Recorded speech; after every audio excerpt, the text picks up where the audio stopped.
maxing an old school RuneScape account. It's not difficult, but it takes a lot of time. But hey, I did it. That's right, roughly 2 months ago I maxed my first RuneScape account. And although I am not playing that account anymore, I started an Ironman series. So maybe my advice is not the best advice, but I just wanted to tell you guys what I thought about the whole journey now that I have been maxed for a little bit and what kind of mental games it got me in, so yeah. Let's talk about it. Now first off, I already mentioned this before, but it takes a very long time. Funnily enough, it took me almost exactly 4,000 hours to max. So yeah, putting down that many hours in a medieval clicking game, it's not to be taken lightly.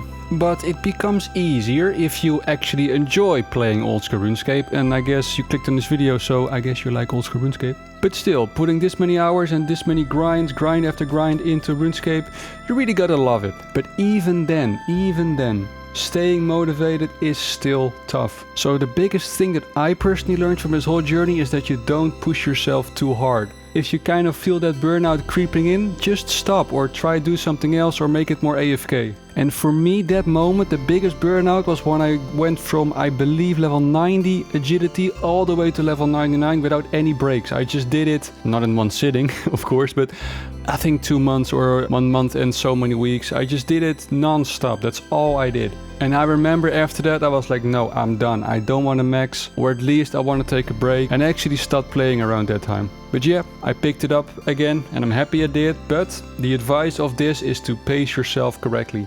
Like, set smaller goals. For me it was always, okay, so now I am level 70 base, let's go for level 80 base. You know, 70 to 80, it's manageable. Then when you're level 80 base, oh, now I can go for 85, right? The increments become smaller because the XP becomes bigger. And then from 85 you go to 87, and then the next step is maybe level 90 base. And when you're level 90 base, you look at your skills and you go like, yeah, I got every skill level 90, I can do this, I can make it. And you know, we're still playing for fun, right? So, you know, the monkey brain has to be kept happy. And for me, my monkey brain was happy if I set little goals and I achieved those goals. If my goal was to get level 99 in the skill and I would never feel happy by getting level 90 and 85 or 95 in that particular skill, only level 99 was the ultimate goal, I think I would have never maxed, to be honest. Now, just looking at your skills as a whole, I think it's very smart, or at least I learned, that you can sort of alternate between AFK skills and intensive skills. And of course we all know what those are, right? Like if you just want to chill, watch some YouTube or whatever on your second monitor, go train a bit of cooking. It's fast, instant dopamine, you know, quick levels. But then after cooking, you know, force yourself to train some agility or rune crafting, so you sort of balance it out. And again, if you combine it with the little increment goals that you set for yourself, so, you know, going from 80 to 85 cooking, that's nothing. You can just do that in a few days, right? 80 to 85 agility, yeah, that's a bigger grind, but now you just did cooking, so now you're chilling. You can actually play the game a bit. And that also brings me back to the individual skills, and that is, just do your own methods. Don't care what other people say that you have to do with a certain method, or that you should be getting this much XP in this skill. Like, who cares? Just do whatever you want to do. Like, for example, Hunter, right? People say do your birdhouse runs, just do black chins in the wilderness or red chins. Like, and I was like, no. The majority of my Hunter XP came from maniacal monkeys after Monkey Madness 2 in those caves, right? It's very AFK. You're getting about 100k XP, so that's nothing compared to black chins. And it's not efficient at all, but I was having fun. And again, that's so important if you want to achieve maxing in old school RuneScape. Having fun, don't burn out. So just train your skills however you want to train it. But be aware that if you do the slower methods, it's gonna take longer. So put that in your mind as well. Like, hey, I'm not gonna max this skill in the next 30 hours. No, it's gonna be 60 because I do the less efficient methods. But those 60 hours, they are spent chilling. So after those 60 hours, you're not burned out. You can go to the next grind, right? If you did those 30 hours in a more intensive method and you're like, I'm not enjoying myself, then after those 30 hours, you're like, yeah, I'm kind of tired. I want to do something else, play a different game. So balancing out your skills, to me, very important. That also means money. Unless you want to buy bonds, you know, go ahead, just buy bonds. I don't care. Who cares? Just do whatever you want to do. But if you don't buy bonds, you have to plan out the way you make your money. Because crafting, it costs money. Herblore costs money. And of course, there are ways of trading those skills without spending much money, which I did. You still have to spend like, I don't know how much mils, but like, I wouldn't be surprised if Herblore and crafting will cost you 100 mil, right? It's not too of a bold statement, I think. So that 100 mil has to come from somewhere. And if there is a way where you can make money with a skill and you still get XP and it's enjoyable to you, pick that method, because now you're making money, you're getting XP, you're enjoying yourself, and with that money you can train your viables. Like, I'm gonna give a weird example, right? But just take mining. You can granite mine. I never did it, so I'm not an expert. I don't know what's going on there, but I don't believe you make any money with granite mining. But it is the fastest way of training mining. So the advice could be, hey, train mining with granite rocks and then, you know, just get it out of the way, be efficient. But, you know, if I'm correct, you don't make any money with that.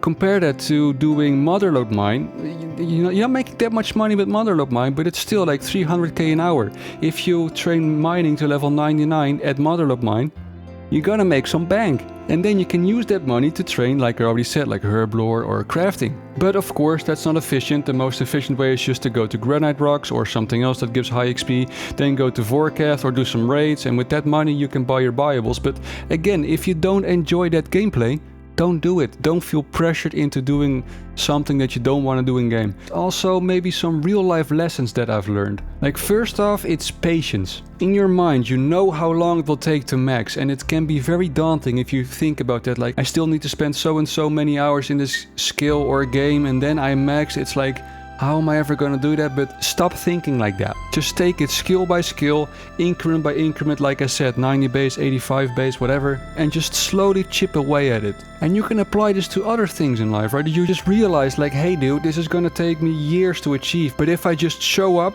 do the work, day by day, I will slowly work towards that bigger goal that I have in my mind. And then after a year of progress, you're like, hey, just look what I achieved. And I must admit that this is easier in RuneScape, and maybe that's also a reason why maxing in RuneScape is so fun, because it's very easy to track your progress. It's obvious, right? You train your skill, you get more XP, boom. You made some progress, now you've done the work for the day. Now the monkey brain is happy. But if you can find that same reasoning in real life, in your own goals, it will help you. And it's not that I didn't realize this before I maxed, but maxing did make me realize it a bit more. It became a bit more present, a bit more logical, a bit more obvious. Like, take it slow and just look back at the work you did after a year. Don't look at it every single day. Just chill and keep going, day by day. Now, while talking about this, I actually realized myself that you can also apply the alternating skills to real life activities. Like, for me personally, if I sit inside too much, I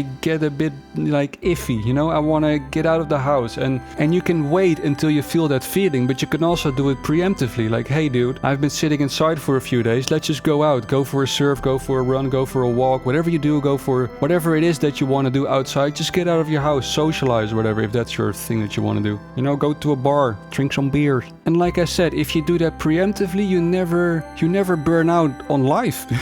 And of course, there's way more to it than just, you know, gaming and going outside. But again, if you can learn how to preemptively go outside before you feel the need to go outside, you sort of have this balance in your life. And that balance in your life, it brings me a lot of peace. And I think, weirdly enough, maxing in old school RuneScape helped me realize that a bit more than before that. Now here comes the most controversial statement, I think, of this whole video. The big reason why someone maxes, right, is to just be maxed. You go for that cape, you want to have that cape. And it was the same for me. I just thought to myself, if I have that cape and I walk around, anything I do in the game doesn't matter. It's become so much more fun or satisfying just because I have that cape. And while it was true, like doing my farm runs with my cape, I was so happy with myself and just, well, I never got an Infernal cape, I'm a PVM noob, but just wearing my max fire cape and doing PVM activities, I liked it. It was very satisfying to see that cape. But that feeling, don't do it for that feeling, because you will be disappointed. You know, there's a reason why I'm playing an Ironman right now, right? And I'm not the only one. I have seen it from other people in my friend list that have maxed as well while I was going for maxed. Like, you could just tell, they maxed and they were happy about it. They were so like, dude, I can't believe I maxed. And after a few weeks, they stopped logging in as much.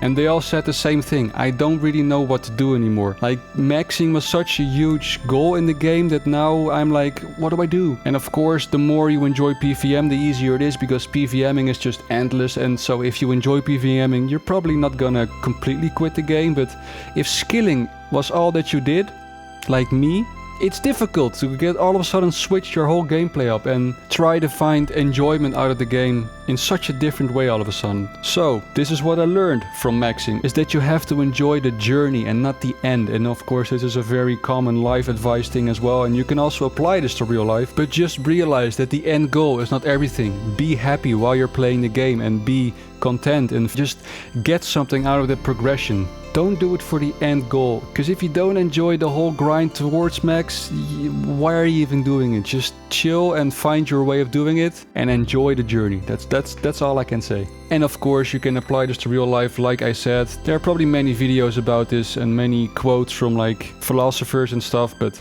yeah, it's the journey, not the end goal. So yeah, that's maybe also another thing that of course I knew before maxing in old school RuneScape, but it just became more apparent, right? It became more clear to me after this. Like, yeah dude, just enjoy the journey and don't just do it for the end goal, like the grass is always greener over there. No, look at your own grass beneath your feet and enjoy that grass. But yeah, you might wonder, so you maxed your account and now you stop playing that account at all. Do you regret maxing? And my answer to that is no, not at all, because RuneScape is one of those games. Your progress doesn't get deleted. Like we don't have expansions like WoW does, right? Your eye level doesn't change after each expansion. No, the progress that you made will always be there. I can always log into that account and I can always see my maxscape until they release sailing. And again, just taking it back to the journey part, whenever I think about the whole maxing grind, I get happy, you know, and I feel like I accomplished something, and that just makes my monkey brain that much more happy. So yeah, that's pretty much it. And if any of you guys are maxing and you're watching this video, good luck. And you know, just keep at it. You got it. And just train your skills the way you want to train them. Don't listen to anyone else. If you want to be inefficient, be inefficient. Because again, maxing is not a race. It is a marathon.